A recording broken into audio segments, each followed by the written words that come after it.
शृणुयाम देवाः भद्रं पश्येमाक्षभिर्यजत्राः स्थिरैरङ्गैस्तुष्टुवागुंसस्तनूभिः व्यशेम देवहितं यदायुः स्वस्ति न इन्द्रो वृद्धश्रवाः स्वस्ति नः पूषा विश्ववेदाः स्वस्ति नस्तार्क्ष्यो अरिष्टनेमिः स्वस्ति नो बृहस्पतिर्दधातु। ॐ शान्ति शान्ति शान्तिः।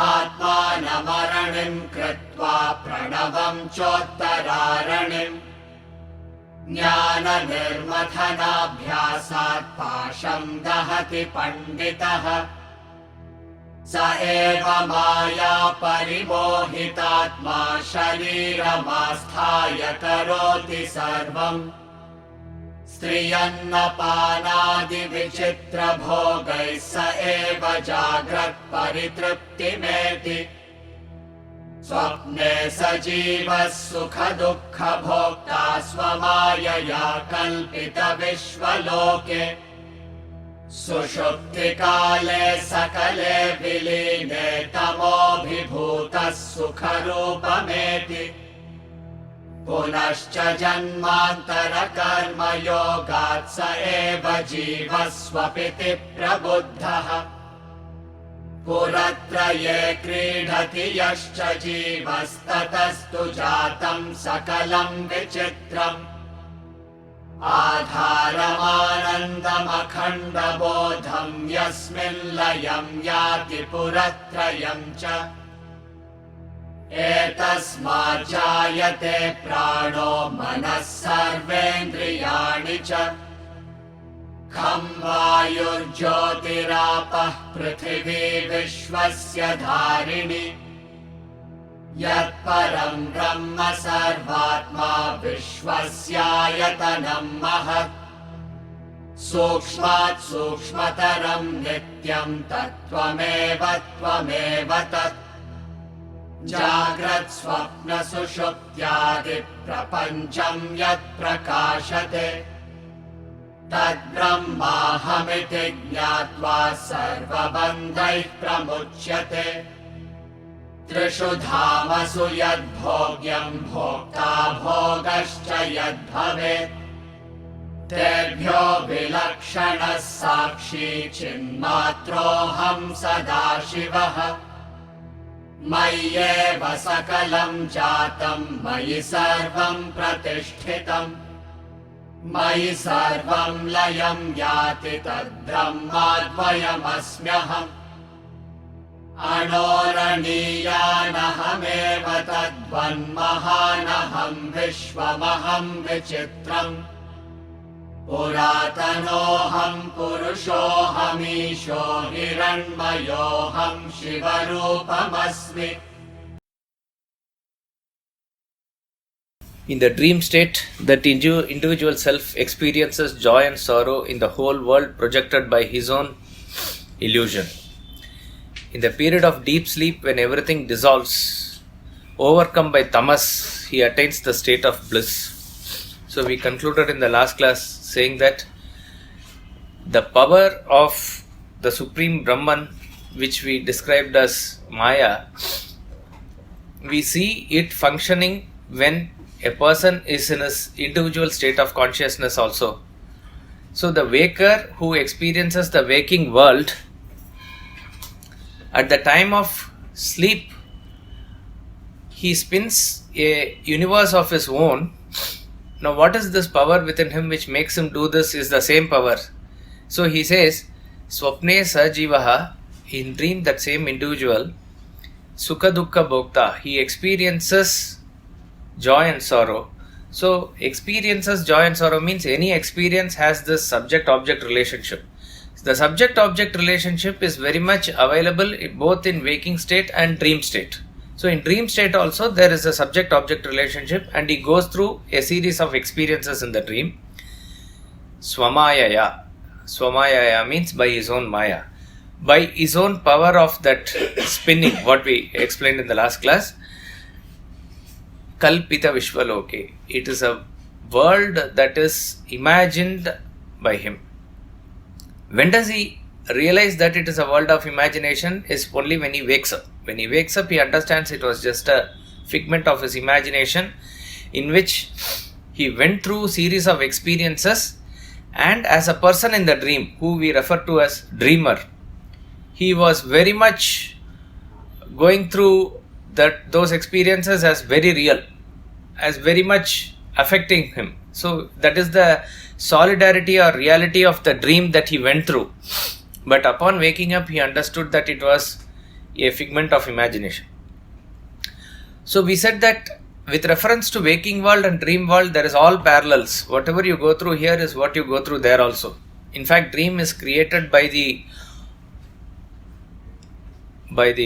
undigested thoughts of the waking world. So whatever is not fulfilled, it finds a way of fulfilling itself there. That is why sometimes in the dream you will find yourself experiencing something which probably would not have been possible in the waking world also. The reason is the same. You cannot fly in the waking state, but sometimes you will develop wings and fly in the dream if you have a tremendous desire for flying. Nothing apart from your vasanas is going to come up in the dream. It is all coming from that same stock only. But certain things which is solid and which finds fulfillment in the dream, that experience is over. Suppose you are lingering over something, it is not yet complete, chances are that you will dream about that in some form or the other. Similarly, the objects that you go through in the dream also, it may sometimes come as what you have not seen in the waking state, but it is just like an amalgamation or a khichdi type of a thing of all the various experiences you have had in the waking state. You may see a very strange animal which has a head of a tortoise, body of a lion, or a tail which is like a snake. All these things is possible in one creature, but there's no such creature probably you will see here, or it's not non-existent. But you have independently known tortoise, you have independently seen lion, and you know snake. All this comes in a very cooked form. That is what is this dream. So that way, dream and waking state has very many parallels, and it has no difference. It is only talked about as varying in degree. That's all it is. As we said, in waking state, we can consciously put in effort. That chance is there for the human being. But in dream state, it is just a mechanical exhaustion of vasanas that you go through. And one difference upon waking up that you find, which we said in the end of last class, is that the waking state is very solid in terms of the manifestation of the time, space and causation. The time is very pakka here. Each and every millisecond and microsecond can be accounted and doesn't deviate here or there. You take the time of earth coming around sun or the day and night, whatever be it, it's perfectly synchronized. Similarly, space, up to nanometer to millimeter to kilometers to light years, everything is very beautifully set in terms of space. Space is very well defined, very pakka according to the rules. Similar is time, similar is causation. Two atoms of hydrogen will combine with an atom of oxygen to form a molecule of water. This is the cause and effect. This will happen every time. It will never go this side or that side. The law of gravity, the acceleration due to the law of gravity, the other laws of thermodynamics, aerodynamics, Bernoulli's principle, every physical, chemical, economics, all the laws that are functioning are in perfect synchronization and according to the law of cause and effect. Every effect has a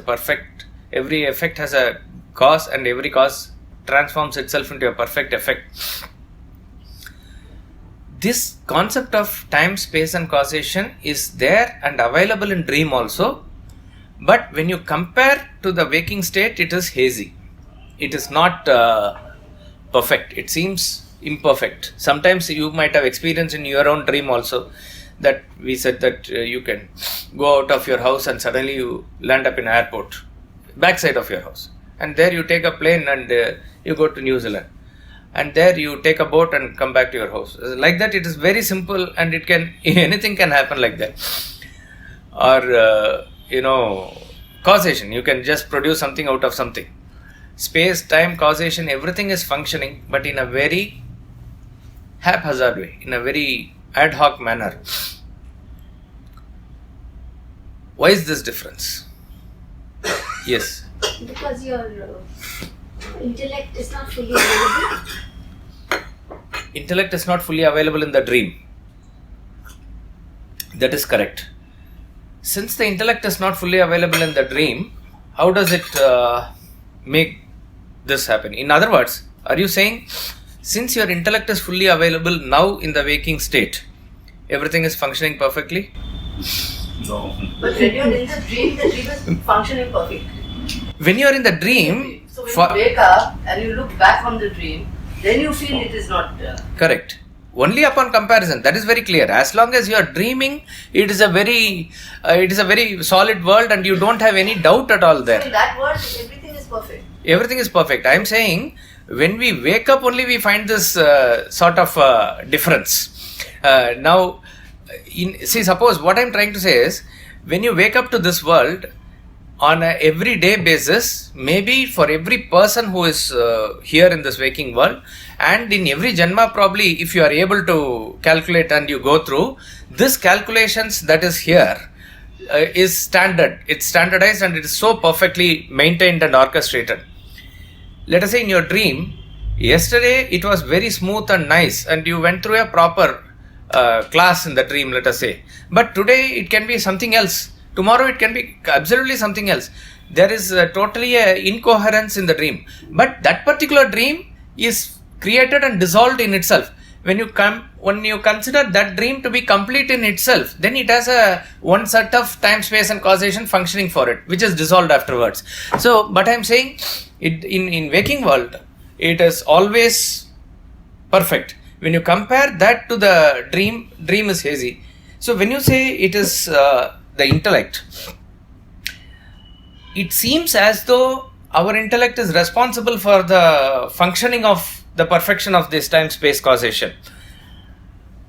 That may not be the case, because if you see that a person is even sleeping in deep sleep, okay, you are awake and you are looking at him, or you are looking at your own activities, even in the sleep,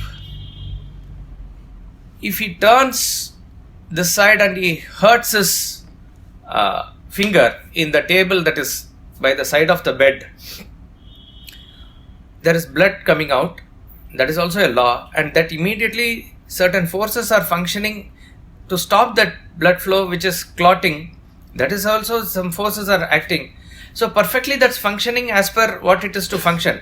He is not aware of it. He might even see that wound. Suppose if he is in a very deep sleep, he sees the wound after he wakes up only. He sees certain blood stain and he sees something has happened. Or something else he might imagine, but it has functioned well. But in this case, it is very clear that irrespective of, yes, when his intellect is fully available, he is aware of this. It's possible that he is aware of the functioning of the law of cause and effect. But the exact functioning of cause and effect is not dependent on the availability of the intellect as it is. I think I know the answer. I'm not sure.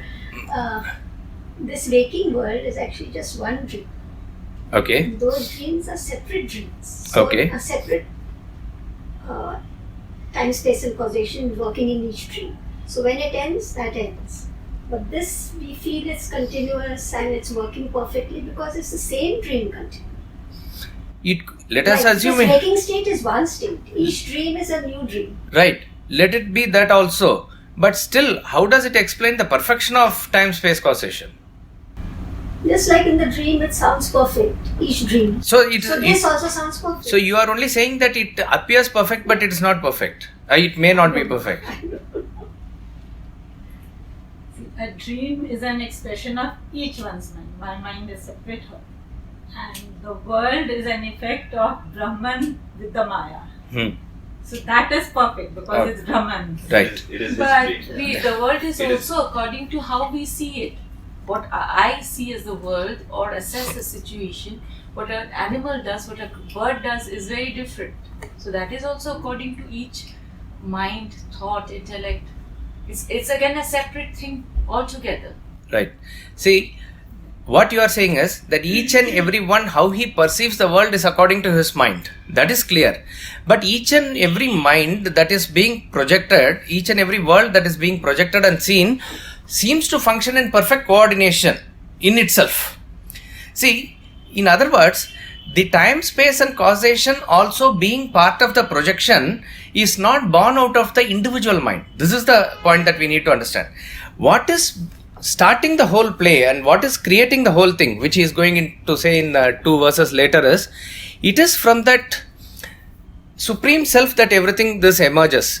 That supreme self, which is a all-knower, which is Sarvajna, Sarvavit and all-powerful, etc. That one supreme entity under whom everything is under control, in which the individual Jiva, who is the experiencer, and the world, which is the experienced, which is made up of Prakriti. That means there is a beautiful coordination between this experiencer and experience that is created. So the cause of this is something beyond it. And that somebody who is beyond it or something which is beyond it is supposed to be all-knowing. Therefore, in that full perfection, in terms of absolute cause and effect, it is able to manage. In other words, the person who is doing this whole show is the person who is in control of the whole show. So therefore, with his unlimited absolute knowledge, he is able to do this in a very perfect way. So we see that in Gita it is given as Ashcharya. Our intellect really doesn't comprehend or understand why it is. But everything functions so meticulously, beautifully at the microcosmic level, at the macrocosmic level, where how the elements are controlled, how the individual is relating to elements, everything like that. But when it comes to the dream, it is this individual self who spins a web within himself. This person is not an all-knower.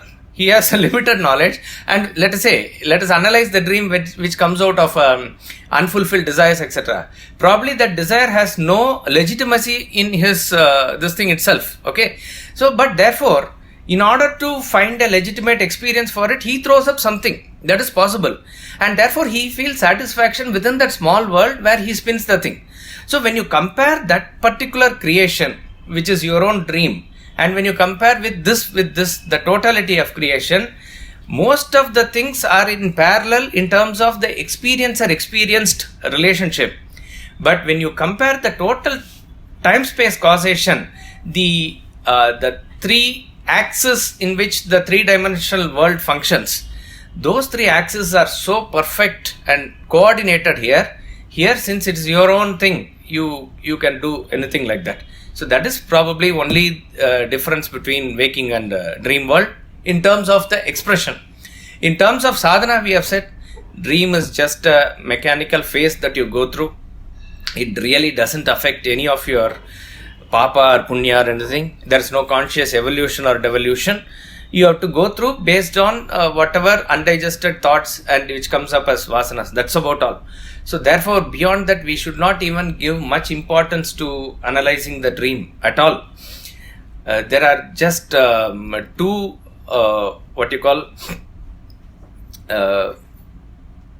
ways in which we can relate to dream and use it in our own sadhana. One is that when there is a very consistent dream occurring for a period of time, in regular frequency, that is an indication of probably you being not fitting yourself in the right environment according to the right vasanas which are supposed to manifest at that point of time. Just to give an example, if a person has joined a ashram to study the Upanishads and the higher philosophies, where he is constantly getting, let us say, dream of running a business and dealing with people and marketing, all these things is what consistently coming. Probably he is not yet ready, or whether he has joined out of certain inspiration but not yet ready with reference to the maturity of his vasanas. His immediate environment and engagement is with reference to probably a householder's life or doing some business or something where he has to fulfill this. This I am saying not in a one-off case. If it regularly, consistently comes up a day in and day out for a period of time, it could be an indication. That way you can take. Second, and the most obvious thing with reference to study is, unless otherwise the example of dream and our own experience was not there, we just can't postulate or imagine whether this world also can be something like that. This becomes very solid. There is no other way to give that even thought or idea. So therefore there will be absolutely a complete cutoff in communication from the Mahatmas in the fourth stage of consciousness and from us, because what they are saying and what we are saying has no common ground, even though it has no common ground. But from our own experience of dream, there is a possibility that we can look into. Is this world that I am experiencing, is it as solid as it appears? Is it something like a dream? Based on my perception, can this also get into a certain other state what they are talking about?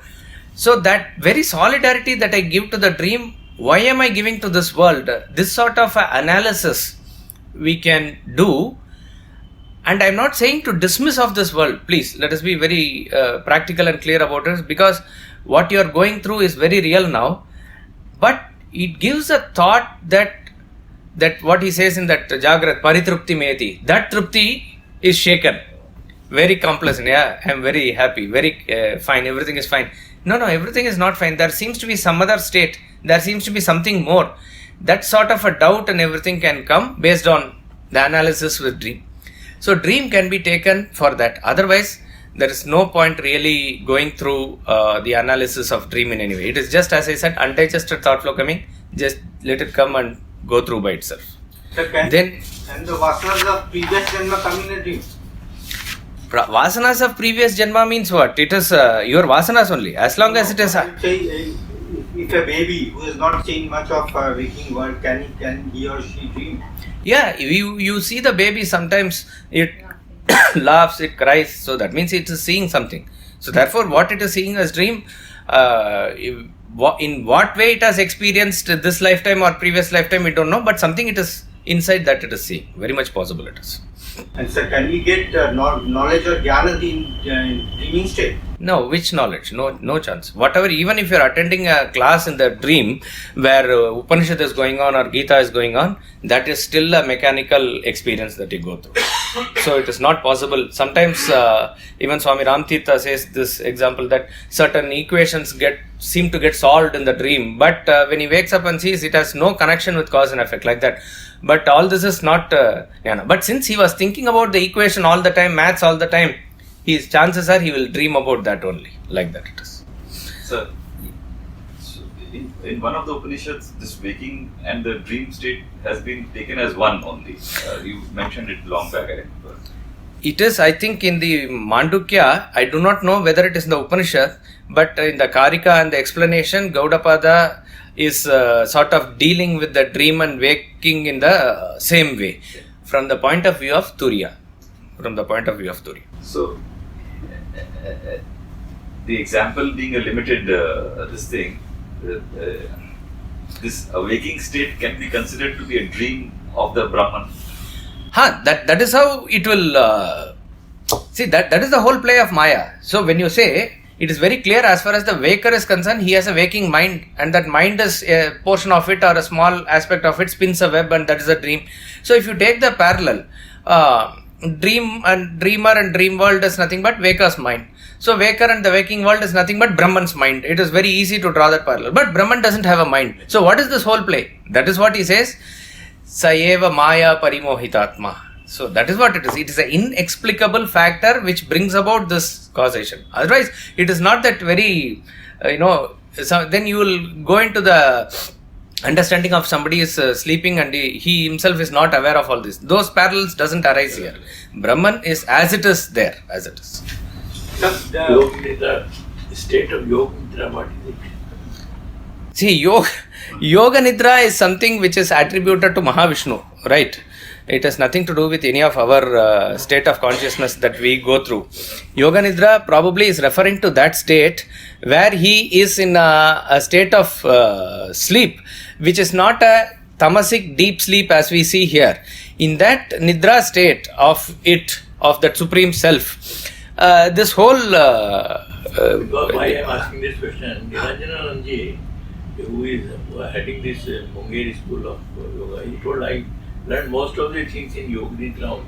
I really do not know, because I don't know how he uses the term Yoga Nidra, but what in terms of a revelation that can come through in a deep state of meditation, another thing, how he uses the term, whether that is used as a Yoga Nidra. So we cannot go by the term Yoga Nidra. What he means is probably in a state of self-absorption, if that is the case. That is possible. So, according to Vedanta, the waking world is considered to be Vyavaharik and the dream world is considered to be Pratibhasik. So is this only... No, Pratibhasik is not referred to in terms of example as a dream world. The Pratibhasik is what you see as rope and snake within the waking world only as an example. When it comes to example, dream world is as Vyavaharik as waking world. Because it's a practical reality for the dreamer. That's about all. For waker, this is a practical reality and a relative reality. It's so solid. As long as you go through that experience, it is Vyavaharik. It is so real. So there is no Pratibhasika there. Yes, sir. So you said that dreams are undigested thoughts and all your vasanas. One spend more than 35% of your life sleeping. The quality of dream of a sattvic person will obviously be far superior than a tamasic or a rajasic person. Why? Because again it's undigested thoughts and vasanas. So obviously the quality of undigested thoughts. If he is sattvic, he will dream less. Yeah, dream less and the quality of dream will See, also that is the point. When a sattvic person is there, his deep sleep will be much more. So therefore, now, when and what he dreams, we really do not know, and therefore we cannot compare. In fact, there are certain stories and Puranas where we talk about some people dreaming, and that is actually happening in the future, or God has informed him in the dream of the king, or some Mahatma he said, you marry off your daughter to this person. God has told his dream also, and to him he has said, somebody will come and offer you his daughter. All these stories we say, and these are the people who we can relate to in your example as very sattvic people. And these also, if you analyze to the core, it is again see, suppose if that person, in this case, let us say, I don't know, this is the case with, I think, Jayadeva and his wife. What is his wife's name? Padmavati. Padmavati's father dreamt that he has his daughter has to be given to a great person who is doing sadhana as a tapasvi in a particular ashram type of thing that he has set up. And so he took it as a Lord's will. And he took her and offered, and obviously Jayadeva wanted to continue his sadhana and did not want to get into samsara, etc. But somehow the relationship persisted and he ended up marrying her, and it was a very glorious couple. Both of them were engaged in service of the Lord. This is a great life. So obviously they are all highly sattvic persons. Now, when the thought of a marriage of such a lovely girl comes to that very authentic orthodox father who has also lived a dharmic life, etc. So the thought of the getting her married could have been the thought that is lingering. In that way, some sort of answer or something comes up in the dream. So again, it is connected with the waking world only. Okay. So when you are giving an example, really we do not know. These are all probably very exceptional cases of very high order and high caliber. But in general, when we talk about the dreaming of the different qualitative persons. A sattvic person who finishes off his experiences, meaning he is more, a person who finishes perception with perception, doesn't linger over, and his thought processes are more concentrated and towards the higher, etc. With minimum hours of sleep, he will get sound and deep sleep. So the chances of him dreaming is relatively less compared to Rajasic type of persons. So therefore, without that data or knowledge, we cannot compare what it is. So exactly this is what I was trying to. So next part is that so once you wake up from your dream, from your sleep, and you realize that it was a dream, and in this world also, once you really wake up and you realize it was all a dream, it is all a Maya. So then why is law of karma not applicable to dreams? Law of karma. See, the law of karma is applicable in the dream, but I am saying that law has its own calculations. That's about all. So it is the law of, in the dream, who is the author or who is the karta, who is the total controller of the dream? It is the waking mind, right? It is the waker. So therefore, with your limited, and you are not all-knowing, you do not. So why do you desire certain things which will not succeed or which will not happen? Your mind can desire anything, and it will not, let us say, put sufficient effort to get that or something. All this can mix up and jumble and come in a way in a dream. So therefore, according to, you say that without any effort a mango should come and fall into my lap. That will happen in the dream. So your point is, why is law of karma not functioning? Actually it is functioning. It is functioning according to your law. Your law is based on your limited knowledge. But this particular totality of this universe, when it is functioning, it is not the creation of an individual. That is what the theory of perception finally arrives at. It is not an individual who creates this world. He is not responsible for the world. It is through the individual that the world is projected for his perception. But somebody is making the whole thing function, making the whole thing happen. That somebody is not confined to that individual, what you think of yourself. Therefore, that particular entity, which is a perfect entity, has the law of causation also functioning as perfectly. That is the explanation. That is. So, but if I'm doing something negative in my dream, it is because of my undigested thoughts and vasanas. That means my vasanas are negative. Thoughts are negative. Correct. So that is why I'm dreaming something. I'm doing something negative in my dream. Correct. So that law of karma should affect me, because then I'm a bad person or evil person, whatever. Correct. See, it will affect in the sense why it is coming up in the dream. That, let us say, you are stealing money or you are doing some negative action in the dream. Just analyze as to why it has become a undigested thought flow and it is showing up like that. Maybe you are having this negative thought flow of taking the money from the bank or from other persons, etc. Not just societal norms, something within you as the intellect itself is saying this is not the right thing to do. Okay. So one aspect of you is not allowing it to happen in the waking world. But the power of your negative thought is so much that it needs some manifestation or extension. That which it does not find in this particular experience of the waking world, that it finds in the dream. Definitely when you wake up and you have this, you will not feel happy about this dream. To that extent, the overall thought flow has resulted in the overall agitation. Similarly, when you are you had a darshan of Lord, let us say, in the dream. When you wake up, you feel so happy about it. Okay, that is also you heard somebody's lecture and he was picturizing Lord Venkateshwara in Tirupati so beautifully that you got completely involved in that lecture. And that night you are visualizing Tirupati. And you are visualizing without any crowd or anything there, you are standing in front, you and Lord alone, and you are having a darshan. That's wonderful. When you wake up, you are so happy about it.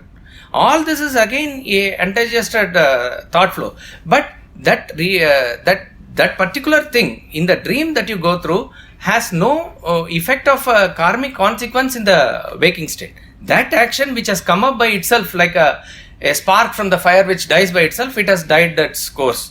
So the whole thing which is a totality the measurement of all the consequences and actions and consequences is taken with reference to waking world, your thought flow, your counter thought flow, your knowledge, your ignorance, all this put together is the karmic effect that will come. Right. So does it mean we exhaust some vasanas in the dream? Yes, in a way it is exhaustion of vasanas. That undigested thought flow, which is again a lingering karma, gets exhausted. That's about all. In other words, it could have been a little created vasana and that it's exhausted, or it is collection over a period of time, maybe few days or something, that it is exhausted. But it is, in a way, you can say exhaustion of vasanas only. It's a mechanical exhaustion of vasanas. Sushupti kale sakale viline tamo vibhuta sukarupameti. In the period of deep sleep, when everything dissolves, overcome by tamas, ignorance, he attains the state of bliss. Sushupti means deep sleep. Deep sleep is a state where there is no subject-object relationship, and this happens because he says tamo vibhuta. Tamo vibhuta means overpowered by tamas. Tamas is that absolute ignorance. In fact, deep sleep is the actual blessing of nature. Deep sleep is a state where we recharge our personality. There is a energy given to the body and the mind, and this recharge happens in the deep sleep. You compare this vis-a-vis experience of a disturbed sleep, you don't feel energetic that much than an experience of deep sleep where you feel energetic. Even for the child, they say the more it sleeps, more it grows. Even the cells of the body are growing faster and better. So, sleep is therefore a great blessing of the nature, as it were, for us. And he describes that state as Sukarupam. Sukarupam means a state of bliss.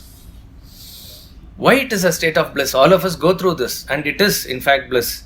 Except that at that point of time that we are not aware, but every one of us really get up and very much recall that experience as a great experience. It was a great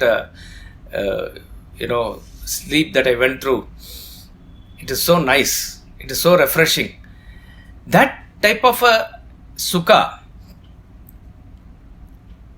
we don't experience or it is not comparable to any of our experience in the waking state. In our waking state, see, just as a child is finding itself completely in the lap of his or her mother, like that we are finding ourselves in the lap of that supreme entity, whatever it is. That is the type of sukha that we are going through at that point of time, but totally not aware of what we are going through at that point of time. Why it is called as that sukha here is, and why it is not comparable to any sukha of the other two worlds that we go through, waking and dream world we go through is, in waking and dream world, as I said, there is a subject-object relationship, and the subject experiences the object in order to get that pleasure.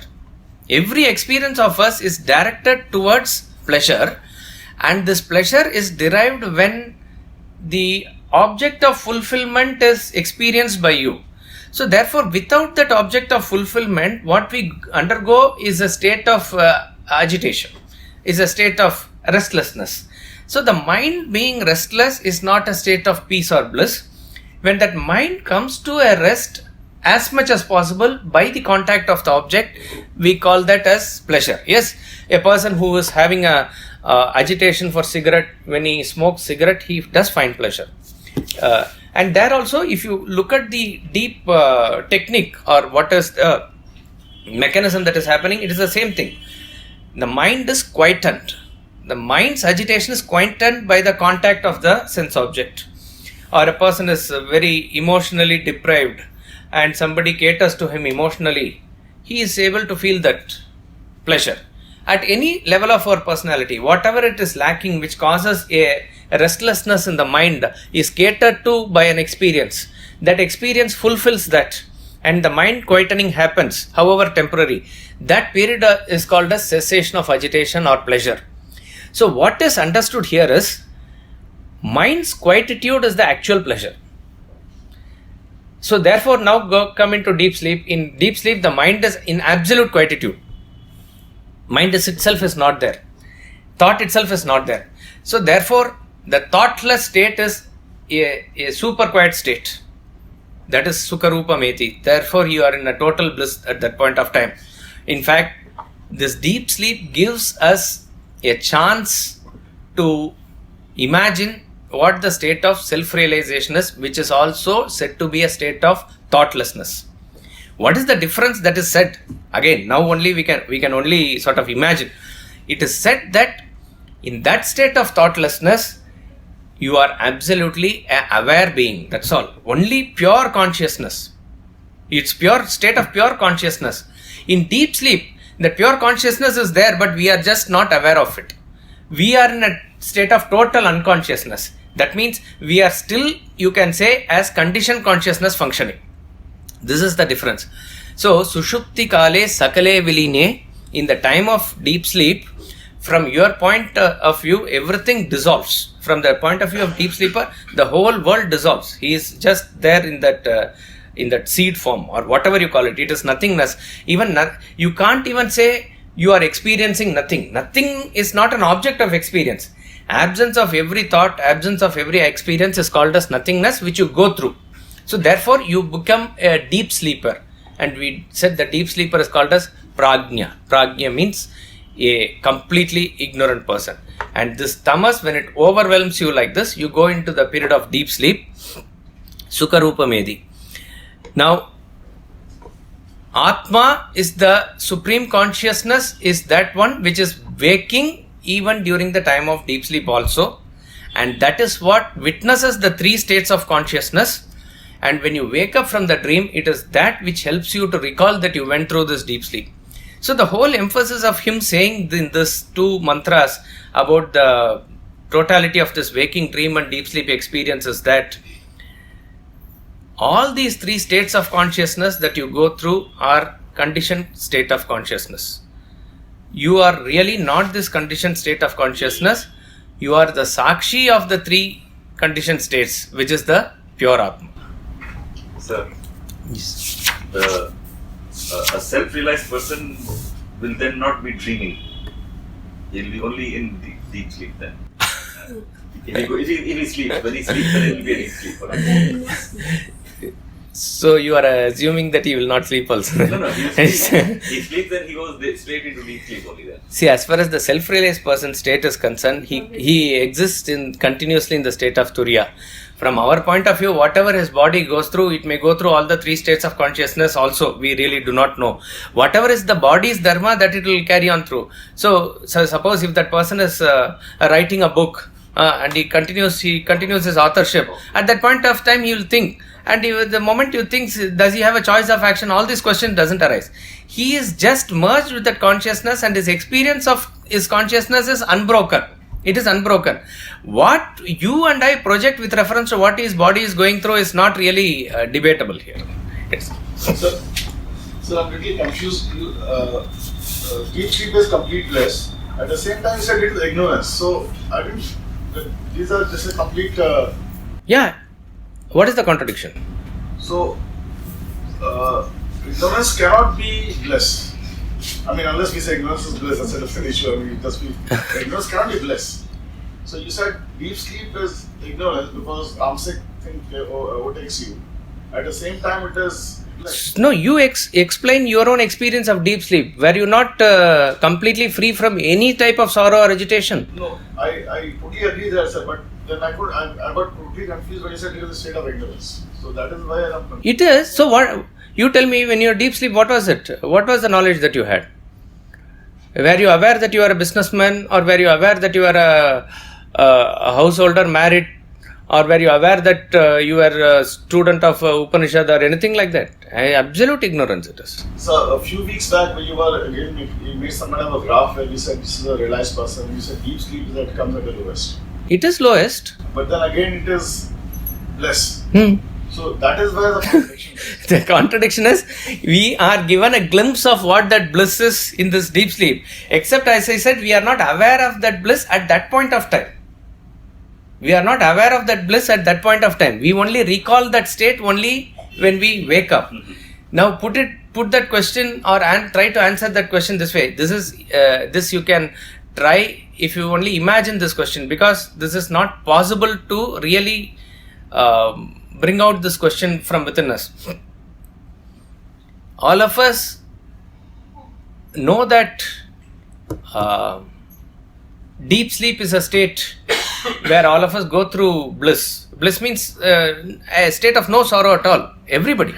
Even if a person who is going to be hanged tomorrow, capital punishment, suppose he goes into sleep today, if he goes, it is bliss only for him also. Okay? So, all of us agree that going through a state of deep sleep is bliss.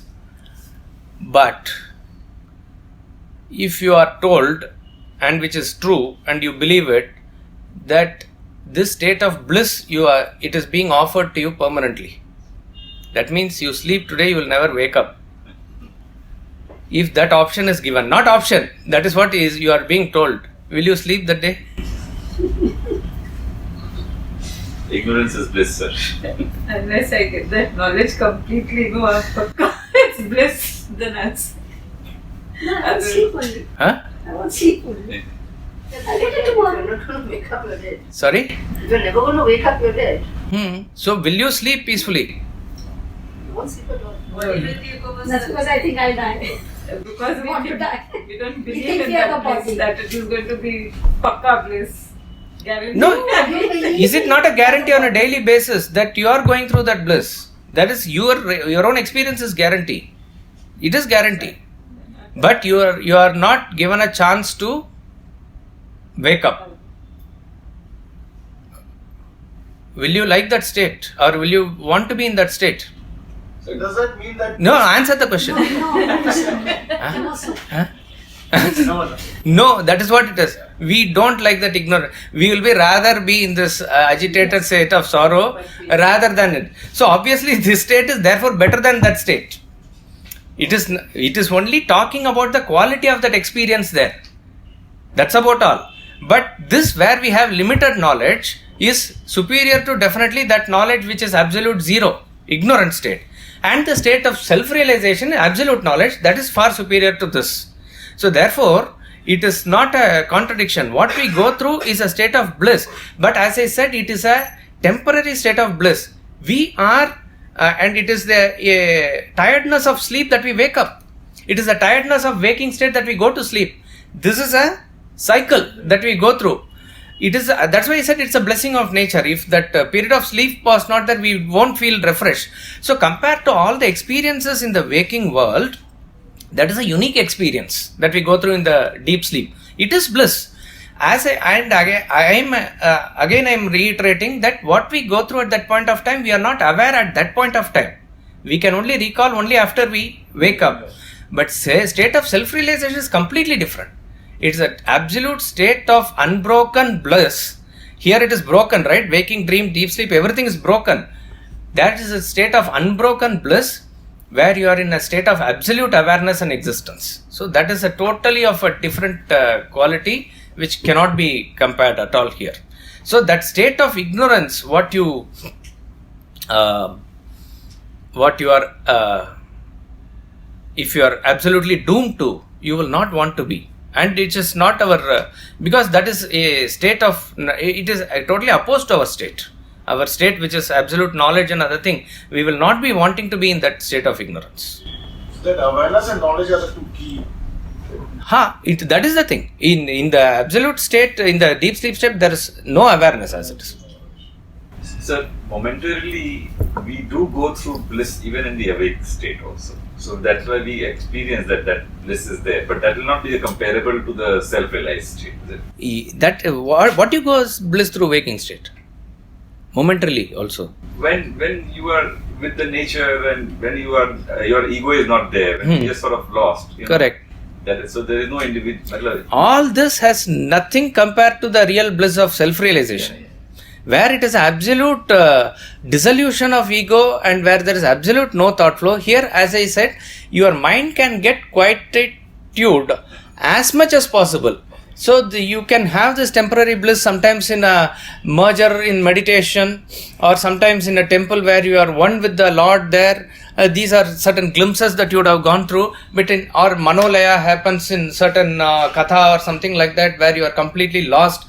All this is our small experiences, but in all these states, the mind is in a complete absorption. It is not unhighlighted or anything. So certain glimpses like this we go through, but to recall that again and say this is what probably self-realization is not correct. It is in a totally different quality which is not comparable to anything that we have experienced or will experience also. That is why in the Kena Upanishad it says, Yedi manyase suvedeti dabramevapi nunam tvam veta brahmano rupam. If you think you know him, what you know is indeed very little, he says. What needs to be experienced or what needs to be realized is still long way for you to go and ascertain, he says. Yes. So the closest state to the fourth state will be the deep sleep state or the waking state? Waking state is the closest state. When we say in terms of 1, 2, 3, 4, the first state is deep sleep state, second is dream, third is waking, fourth is the Turiya state. In terms of understanding the qualitative happiness, again I am saying whatever you can go through and experience in waking state, as he says in certain ecstasies and all, it is just not possible in deep sleep.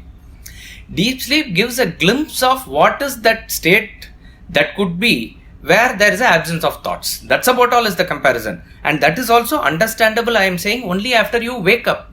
So where is the cognition of that? The cognition of that is in the waking state. That is why it is said deep sleeper knows only one state. Dreamer knows two states, that is dreaming and sleep. Waker knows three states, waking, dream and deep sleep. It's a more knowledgeable state. And the Turiya, self-realized person, knows everything. Now, waking state, obviously, which is this state that we have, is where we can put in conscious actions, we can put conscious sadhana, you can train your mind, you can evolve yourself and try to deal with your vasanas. Everything is possible here only. You can put in your self-effort to completely wipe away everything and reach the state even in this Janma also, that much of confidence and everything, and a conscious satsang, everything that is possible in this waking state only. Therefore, we have to utilize the waking state properly. It is through the waking state that you can go to the fourth state of consciousness. But when we compare dream and waking, dream to waking is a natural phenomenon. Here you have to put in an effort and reach you to that state of culmination from where you will be absorbed. So it seems like a step-by-step effort. Again, you see that this also works on the cause and effect basis on a perfect scale. You have to put slowly the causes towards your own evolution here.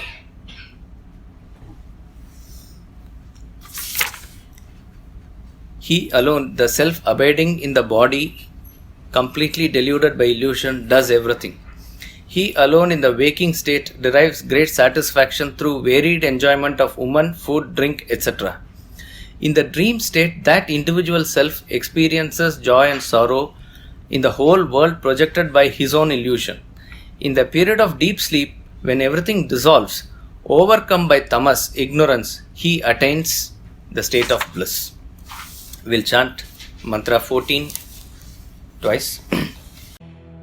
Punascha janmantara karma yogat sa eva jiva swapiti prabuddhaha Puratraye kridhati yascha jivastatastu jatam sakalam vichitram Adharam akhanda bodham yasmin layam yati puratrayam cha Punascha janmantara karma yogat sa eva jiva swapiti prabuddhaha Puratraye kridhati yascha jivastatastu jatam sakalam vichitram Adharam akhanda bodham yasmin layam yati puratrayam cha.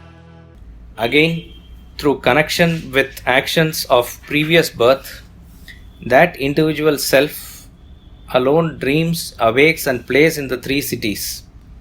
From him indeed arises the pluralistic phenomena, and into whom the substratum, bliss, unbroken consciousness, the three cities dissolve. This mantra is just an extension of the previous mantra.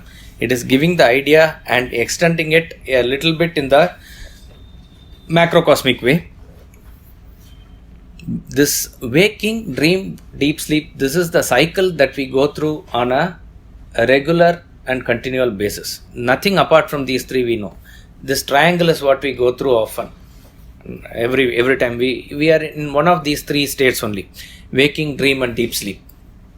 He says punaha, again, and in one word he completely finishes what we will try to understand, the theory of reincarnation here. Those who have the Vedanta treatise may go through that in detail. He says punascha janmantara karma yogat. Janmantara karma yogat. That's all. Janmantara karma yogat means in connection with the actions of previous janma. Finished. Again and again you are playing in these three cities. Again he is sleeping, again he is awake. See, if you carefully analyze as to why we are going through these three states of consciousness, suppose you have certain work that needs to be done and you are finishing the work up to a certain point today, and then you go to sleep. Tomorrow you get up and continue with the journey of doing the karma from where you have left yesterday. There is a connection to the previous day. There is a continuity. Okay, and based on your unfinished desires and unfinished karma, which is based on your thoughts, which is based on your vasanas, all this is continuously happening. He says, Puratraye Kridati Yaha. Yaha Puratraye Kridati. That means he, that individual who is playing in this three cities. Puratraye means three cities. The three cities refer to the cities of waking, dream, and deep sleep. Saeva jivaha prapiti prabuddhaha. Swapiti prabuddhaha. That jiva alone wakes and dreams again and again. Why? Punascha janmantara karma yoga. So that means, I leave you with this thought to think about. Just as on a regular basis within this lifetime, you see that there is a continuous play of this individual in the three cities of waking, dream, and deep sleep, and based on the karma and unfinished karma that he is continuing his life, it is just an extension of that he is going to continue this playing in the three cities in the next janma also. Only difference as we perceive now is that this particular body is not the instrument of experience anymore. Some other body will come as the instrument of experience. But if you go technically into this janma itself and analyze, this body itself has undergone various changes from the time that you are born till the time that you are now, and later also. So in this lifetime itself, if you see and understand this in a very lateral way, you will be able to understand how this reincarnation functions. Let us say you are born in a particular environment and a family. Suppose if that child is getting educated in a boarding school in Dehradun, something like that, then what happens? He, for all practical purposes, is dead in Calcutta and is born in Dehradun. So this is not technically next janma and all, but I am saying for all practical purposes he is not available in Calcutta anymore and is born there. He is going to go through the experiences of waking, dream, and deep sleep in that particular phase of life that he is going to go through. And that is all because of the previous connection with here, which has pushed him there. Based on his resultant desire, wherever he gets pushed, there he goes and experiences all the karma that he is going through there now. Now, in the process there, whatever he does as karma and puts in the deposit of his vasanas, whenever that particular thing gets strengthened and next set of vasanas require fructification, where his maturity of the experience is over there, it is a time where he will be dead there and maybe he will be born in America. That connection will happen. Again, there he will go through the same experiences of waking, dream and deep sleep, etc. This is a cycle that we see that is happening and continuing even in one lifetime. So if that is the case, it is not difficult to understand that death in this particular physical body that we are going through now cannot be the ultimate end of all. It is unscientific to say that everything finishes at that point of time. So therefore, however much anybody can have faith in their own religion which says there is only one Janma, etc., a little bit of scratching the surface and a slightly deeper understanding will say that it does not hold good like that. Certain elementary questions like, what about then anything that you can do and get away just by, saying that you are a true Christian or anything like that. Obviously, it is not that easy. They are also saying you have to lead a true Christian life, which is a proper way of, good way of life, etc., which is correct. But just because, let us say, a person does not adhere to this particular way of worship or something, is it possible that he is completely doomed? When you talk about one Janma, see, here also we are talking about going through hell, everything. In 16 chapters, I cast them into hell, says Krishna also.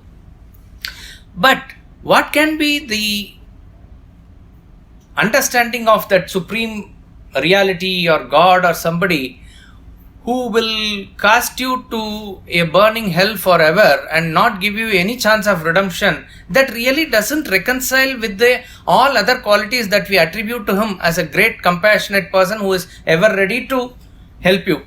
So unless otherwise you bring in this concept of reincarnation according to the law of karma, the picture doesn't get fulfilled. Yes, you will be demoted, but you will be encouraged to study again. If you study well, you will be again promoted. This will be there. No, once you have failed in this exam, finished.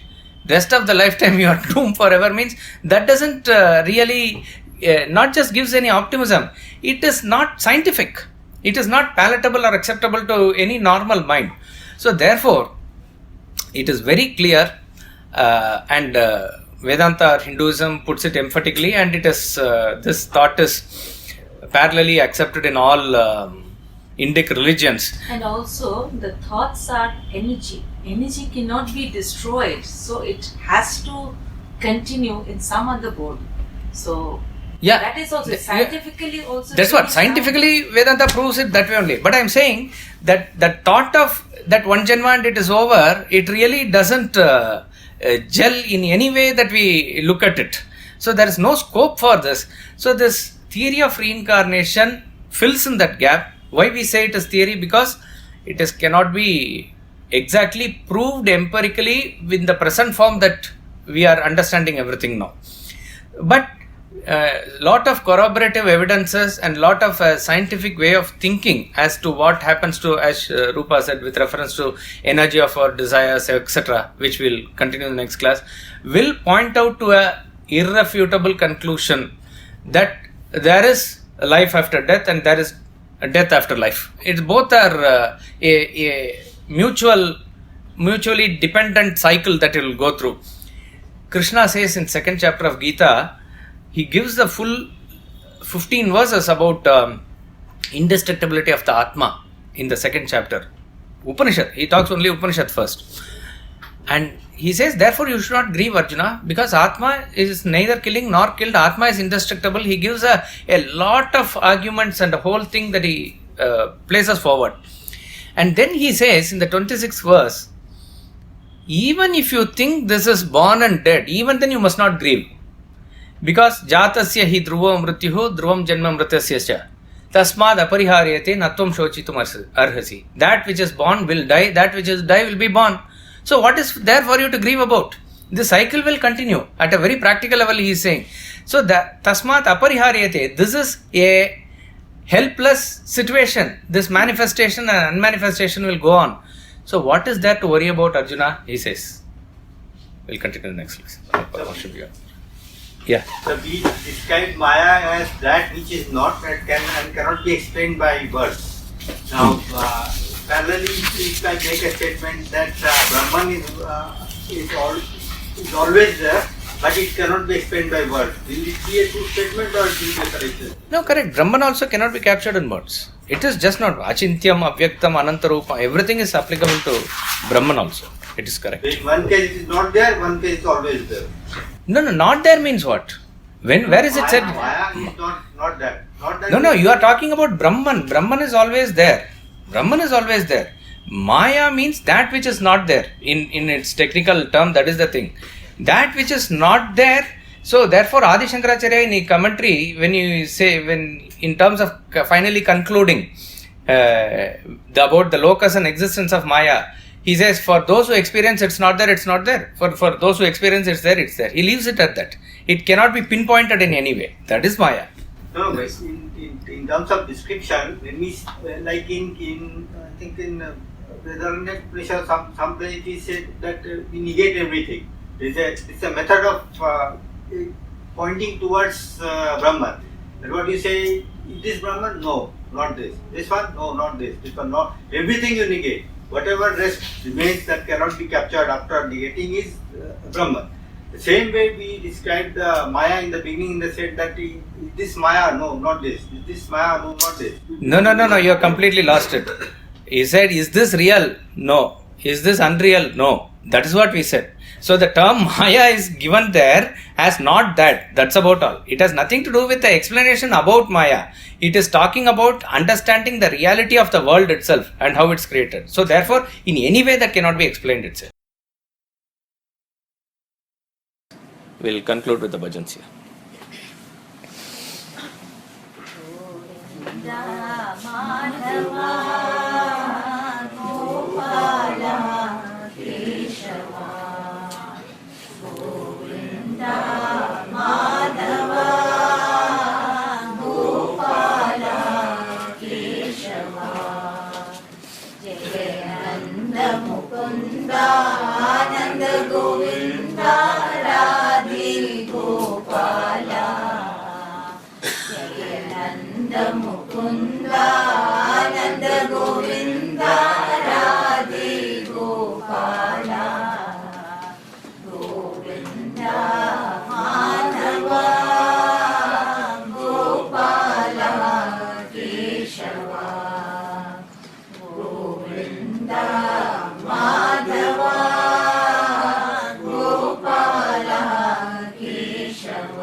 पूर्णस्य पूर्णमादाय पूर्णमेवावशिष्यते